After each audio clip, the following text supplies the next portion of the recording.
সম্প্রতি কাতারের রাজধানী দোহায় অনুষ্ঠিত হয়েছে সম্মেলন। আর এই সম্মেলনে অংশ নেন কাতারের আমির Sheikh Tamim bin Hamad Al Thani.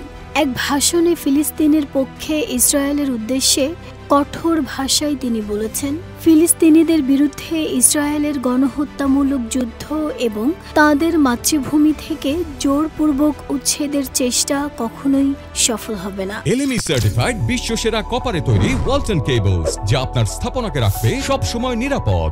সম্মেলনে কাতারের প্রধানমন্ত্রী শেখ মোহাম্মদ বিন আব্দুল রহমান আল থানি ইসরায়েলের বিরুদ্ধে কড়া ভাষায় বার্তাও দেন।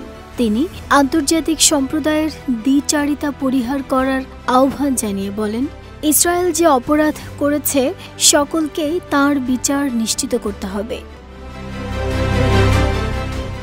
কাতারের প্রধানমন্ত্রী বলেন, ইসরায়েল কাতারে বর্বর হামলা চালিয়েছে, যা আরব বিশ্ব নিন্দা জানিয়েছে।